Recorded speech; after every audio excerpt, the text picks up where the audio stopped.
Hello, everyone. Welcome back to my YouTube channel. I remain your girl Clementina Okiri of Aquarius Media. Now, there is a topic I'd like us to look at today. I saw a post on Facebook and I picked it.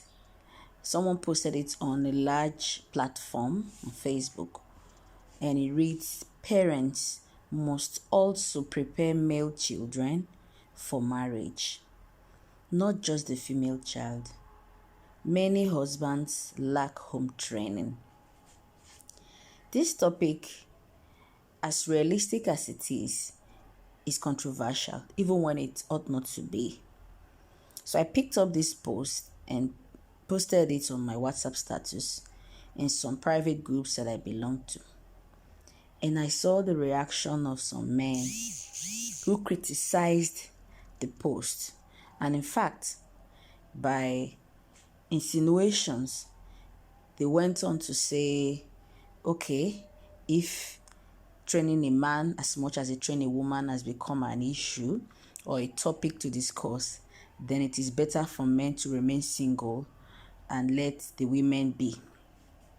This tells you how low the society we now live in have sunk, because ordinarily there shouldn't be a problem for a parent to train both genders of how to be good human beings, of how to be people that others can cohabit with, of how to be good parents, good spouses to others. However, it seems that in our society, the egocentric symptom or syndrome rather has infected a lot of the male characters. Back then, when I was growing up in a rural setting as a young girl, I remember that young men were properly trained as much as women. How do I mean? You see young men waking up as early as 4 o'clock in the morning, 5 o'clock in the morning, then knocking at the doors of female friends or neighbors to wake them up, to see them off to the well where they will fetch water. By discipline, they watch and protect the females. The issues of sexual assault and rape were very minimal because discipline was the order of the day for the male folk, as instilled in them by their parents. You see young men fetching water, going to fetch firewood, protecting the female or the girls around them, even cooking food and being polite, but at the same time with very masculine ardor or aura. Men back then, young men, were very masculine. What do I mean by masculinity in this context? Yes, for sure, a lot of the time in the rural area where I grew up back then, they were physically fit because they involve in very physical assertive activities to provide for the home, to assist the parents, to assist the younger ones, to assist the female folks. And they were polite. And then they still have enough discipline to say no, yes, and they stand by it.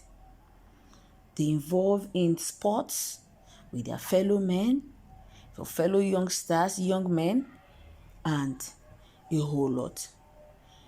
The ego of young men there then were intact, very much intact. They were not easily threatened by the intelligence, the brilliant, the outstanding nature or attributes of a female. In fact, they encouraged it because they were trained to protect the female and to cohabit with them in a relationship that is symbiotic. They do for the women what they cannot do for themselves, and the women in turn do for the men what they cannot do for themselves. And back then, I remember sometimes when a youngster, a young boy goes wrong or does something wrong, you see all the family neighbors, the neighbors in the environment coming together to chastise them. They'll chastise and say, is this how you're going to be a husband in the future? Is this how you'll be a father figure? Don't bring disgrace to my family. Don't do this, don't do that, don't do that. This is not against our culture. You don't beat a woman. In fact, there was an instance where a fairly older person, a young man who was married, was found wanting in beating the wife. And with the excuse that the wife was mouthy and rude and all that. The family summoned him, sat him down on the floor, on the bare floor, asked his cousin brothers to beat the living hell out of him. There they instilled discipline in him once again. That, okay, since the discipline we imbibed in you have evaporated, we will reinstill them in you, that you cannot beat a woman, because it's a disgrace not just to you, but to the identity of the family you came from. And then they said there are different ways and other ways you can discipline your wife, punish your wife, or to react to her misconduct without you being physical. Because when you are physical with your wife, you are exhibiting your emotional shallowness, your psychological weakness, because that is all you have. And they taught young men back then, that the strength of a man is not just the physical ability to assert energy, but the mental prowess. They didn't have to go to school. Those were the days when secondary school dropouts, or even young men that didn't even attend a secondary school, that barely finished primary school, were getting married to PhD holders, female counterparts, bachelor degree holders, women in high places. We were marrying them and they had successful marriages, because nothing that the woman does touches on their ego, because their ego was not fragile. How? Because the background from which they grew, the discipline they received from their parents, and the rural setting and the communal life was very strong. That, my God, it was bliss back in the days, and I miss those days. However, fast forward to today, 2023, you have young men who come on social media or even on their day-to-day lives shouting, I am an alpha male, no woman can play with me. I am an alpha male, no person can joke with me. This. However, they have rotten private characters or attributes in their own homes. They make marriages unbearable for their partners. The moment a man needs to say, I'm an alpha male, a woman cannot joke with me, I will deal with you, I will subdue you, you know that their ego is fragile. Something is wrong with their complex. They have an inferiority complex that they are trying to massage or soothe or seek the validation of a spouse or some other persons to feel good about themselves. This is an unfortunate situation. I saw also in recent times where young men are exempted from doing house chores, young men are exempted from taking accountability for their wrongdoing in the name of, you're a man, don't worry, when you marry now, your wife will do all those things for you, you're a man. A young man will fight, break things, he'll say, na so the vessel, na so the vessel, na so a character be, you know, the year word, this.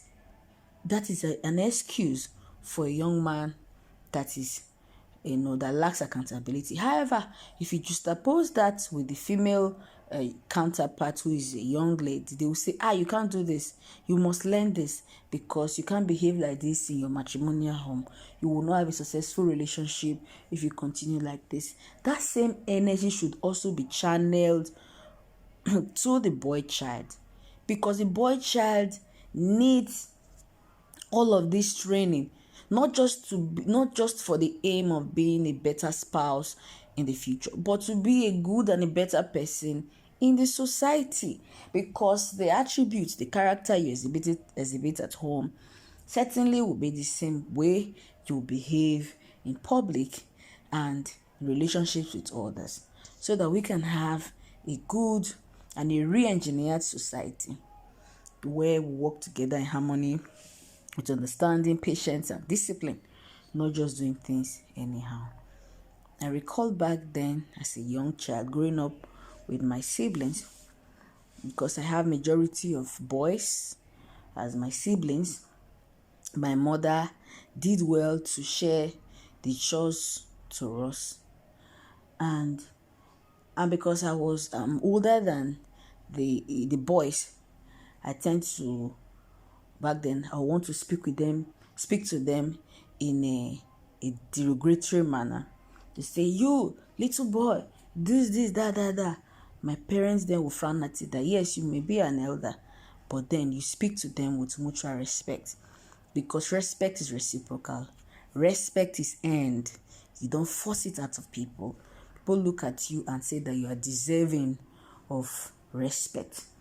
And then I remember when I was growing up, I wake up early in the morning with my neighbors, the fellow youngsters, boys. They wake up by 4:30 to fetch water. So I'll run along with them to go and fetch water under their protection.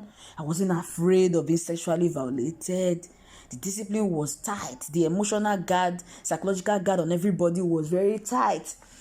I go to bush to fetch firewood back then with this set of persons, without the fear of being molested.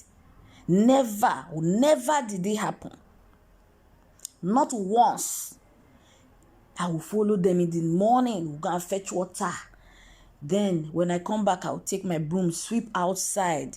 We sweep with long brooms. By then, I would have put, if it is rice I'm boiling or whatever I'm making for breakfast, I'll put it on the fire while I'm washing plates and all that. Do everything. Then before you know, by 6, of my younger ones should have been up. They'll have their bath, brush their teeth, comb their hair, dress them up, have breakfast, and then we're off to school. We walk a mile. Possibly it could be that because we had a lot of physical activity and we were engaged in a form of chores back then, it helped us to tame and train our minds as to how to be decent and disciplined. Because without discipline, you can't pull off some of these things. In fact, so it is very important for a male child to be trained to talk respectfully to others and to females, to also train a male child to know that they are not bigger than the female counterpart only because they have the biological makeup of a boy. You see, yes, both genders are unique and they are special in their own rights, but none is bigger than the other. None of them is superior to the other, because what sets these genders apart is the role they undertake.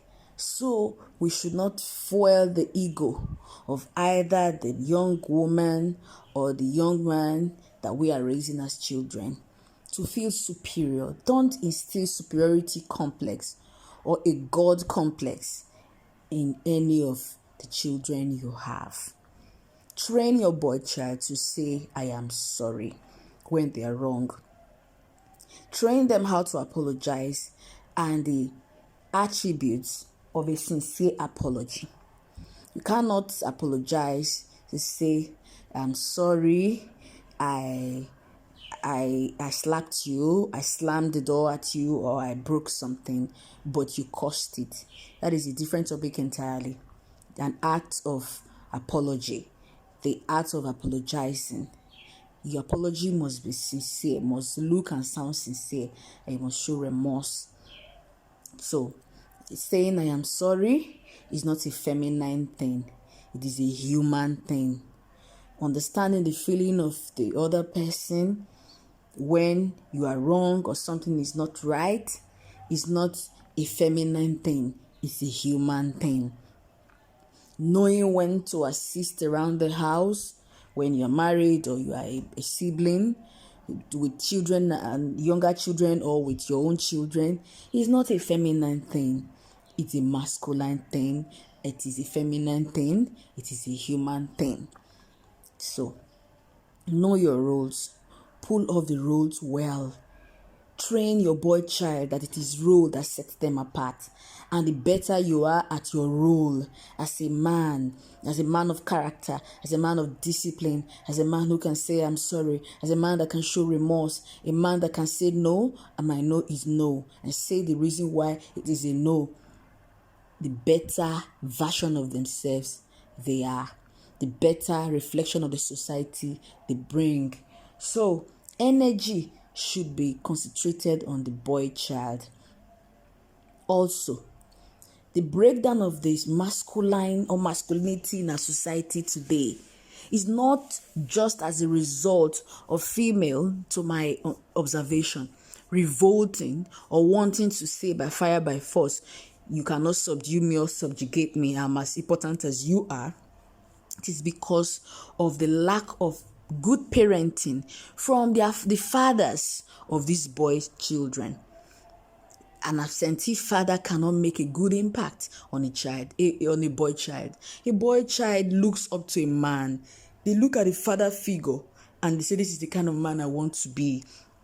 I have seen instances where a young man will beat the wife and say, this is how my father used to beat my wife. My mother, this is how my father used to beat my mother, and my mother will still stay in the marriage, will still be bearing and this and this, so I can beat my wife and I expect my wife to bear. Unfortunately, the women of this generation will tell you there is a line, so you are not going to beat me, I will be unhappy, and then you go out there, be all happy, have concubines if you want, drink to your satisfaction, to your fill, come home and food is prepared, then you say lie down, you make love, you do whatever you want. It's not going to happen. If I'm not happy, you will not be happy. That is a revolt. It ought not to be, because things were supposed to flow naturally. So people learn from what they see. Children learn from their parents. They observe. Now, when there is no father in the life of a child, particularly the boy child, is a disaster. So men should learn to be involved in the lives of their male children. Train them by example. You don't have to be married to the woman who bettered a son for you or a child for you to be involved in the life of the child. Make your impact last. Make your impact whenever you come around, even in your absence. Be involved. These days, with social media, with phone calls and everything, there are so many ways to be involved. Counseling every now and then. Talk to them. No, do not make the mistake I made. This is where I got it wrong. You don't do this. You don't do that. This is the expectation. This is a standard. This is our culture. This is it. You train them. Not that you live a wayward life. You don't care about your children. Nobody for the boy child to confide in. Nobody to discipline them. Those days I recall, when my father was not at home, my mother would just be feeling very comfortable. My mother is like my friend. This I will do. But when I do something wrong, my mother will flog me. Possibly my father traveled. Will give me water cane, flog the living hell out of me and say, see, I did not even deal with you. When your father comes from his trip, I'm still reporting. That is the main round. This one is appetizer. Hey, I will kneel and I will start begging. Hey, I'm dead. Mommy, this what you did to me is enough, please. No, no, your father will come. When after begging this woman, I would think she has forgiven me. My father will come maybe 2 weeks later or something. My mother at night will download everything I had done like 2 weeks ago. My father will wake me up at night. So this is what you have been doing to my wife. Stressing her out. Being a nuisance in this house. Are you the only child in this, that? My father will lambast me after psychologically damaging me.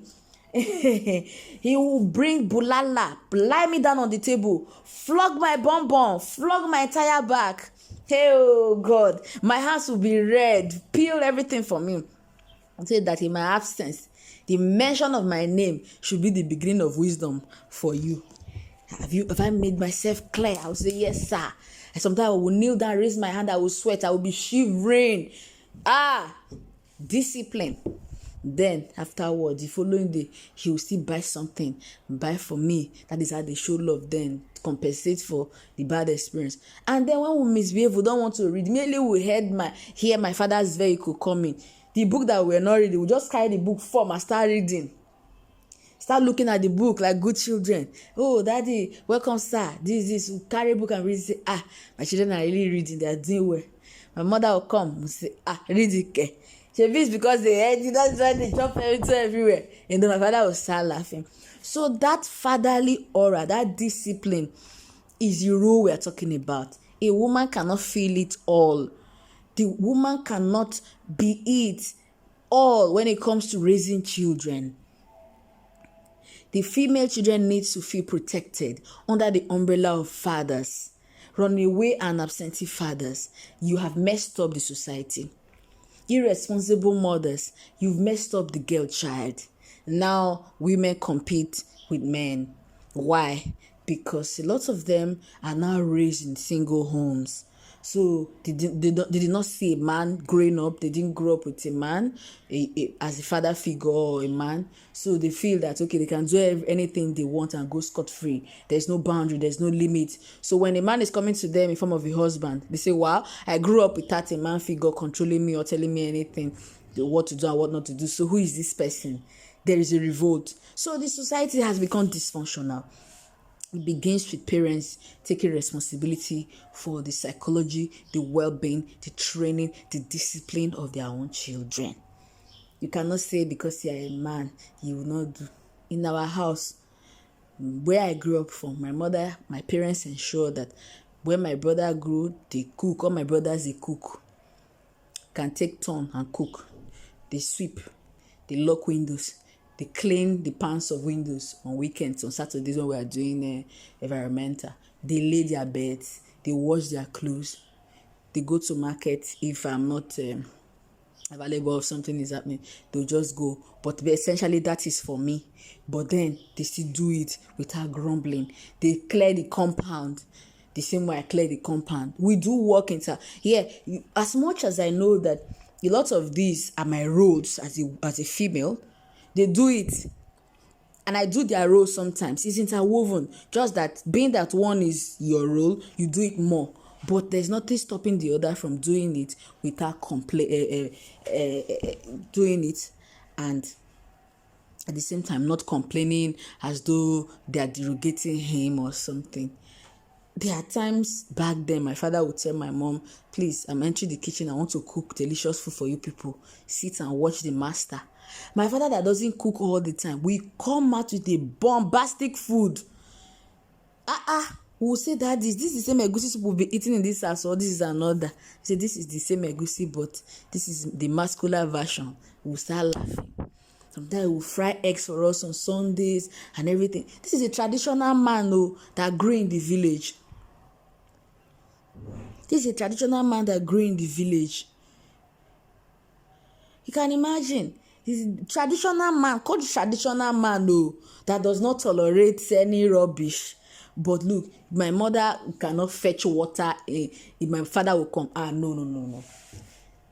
Immediately my father come. Maybe at the time we were very young, we can't fetch water. My father comes, so man, sit down. He will carry gallon, go and fetch the water and fill up everything. You can't carry this water, it's too much. This is a traditional man. And also, this is a traditional man that grew up in a traditional society, that married in a traditional society, raised his family in a traditional society, that married by traditional means only. There is no white wedding, there is no court wedding, but he did not marry a second wife. Discipline. He has the avenue to say, I want to be married to a second wife. He has the means, but he did not. That is discipline. It's not because he's afraid of my mother or he's afraid of anything, but that is discipline, and he has made the decision it will be like that. These days, even when you do court wedding, before you know, you say you've married another woman on top of court marriage, a registry wedding. Indiscipline everywhere. People don't mean what they say and don't do what they mean. It's terrible. So the society needs restructuring, and it begins with training children, right? So yes, I know this topic is overemphasized at the moment. I'll leave it at this, but then we should look critically into the discipline of our children.